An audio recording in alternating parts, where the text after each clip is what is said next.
ഇതുപോലെ ഭംഗിയിൽ വെറൈറ്റി ചൂല് ഉണ്ടാക്കുന്നത് എങ്ങനെയാണെന്ന് നമുക്ക് നോക്കാം. ഒരു പട്ടടോ ഈർക്കലാണ് നമുക്ക് ഇത് ചെയ്തെടുക്കാൻ ആവശ്യമായിട്ട് വേണ്ടത്. ഈർക്കലിയെല്ലാം റെഡിയാക്കിയിട്ടുണ്ട്. ഇനി നമുക്ക് വേണ്ടത് ഇതുപോലുള്ളൊരു ബോട്ടിലാണ് 7-അപ്പിൻ്റെ. ഇതിൻ്റെ മുകളിലുള്ള ചട്ടയൊന്ന് മാറ്റിയെടുക്കാം.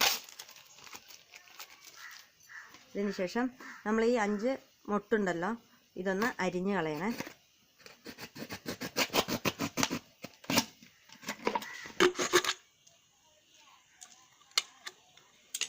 ഇതുപോലെ ഹോളാക്കിയെടുക്കാം.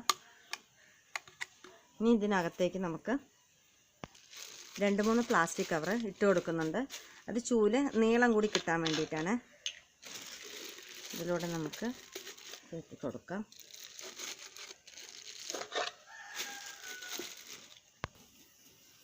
ഇനി നമുക്കിതിൻ്റെ അടപ്പിട്ട് കൊടുക്കാം.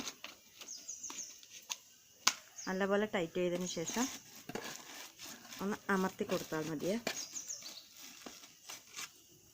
ഇനി കുറേശ്ശെ ഈർക്കലിയായിട്ട് നമുക്ക് ഈ ഹോളിലൂടെ അകത്തേക്ക് ഇട്ട് കൊടുക്കാം.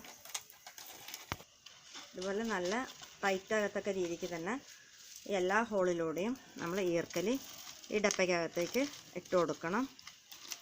ഒരു കൈ കൊണ്ട് നല്ലപോലെ ടൈറ്റ് ചെയ്ത് പിടിക്കണേ.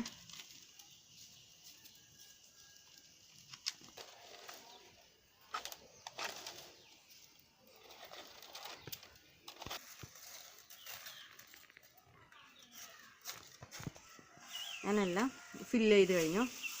ഇനിയാണ് നമുക്ക് മെയിൻ പരിപാടി. ഒരു ന്യൂസ് പേപ്പർ എടുക്കാം. ഇതിനെ ഒന്ന് ഒരു ചൂട്ടുണ്ടാക്കാം.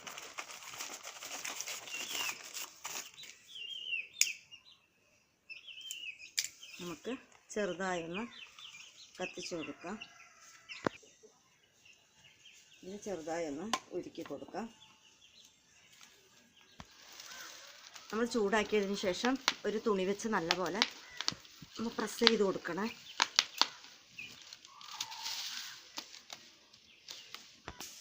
അങ്ങനെ നമ്മുടെ ഈർക്കലി കൊണ്ടുള്ള ചൂല് റെഡി ആയിട്ടുണ്ട്. ഇതുപോലെ ചെയ്തെടുത്ത ചൂലുകളാണിത്. ഈർക്കലി ഇട്ടതിന് ശേഷം ബോട്ടിൽ അധികം ചൂടാക്കരുത്. അധികം ചൂടാക്കുക എന്ന് വെച്ചാൽ നമുക്ക് ഇതുപോലെ ആകും. പിന്നെ ഈർക്കലി ഇതിനകത്തൂടെ പുറത്തോട്ട് വരും.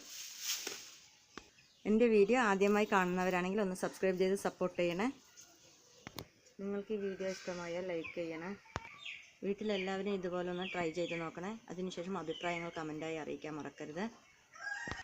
വീണ്ടും ഒരു വെറൈറ്റി വീഡിയോയുമായി കാണുമ്പോഴേക്കും ബൈ.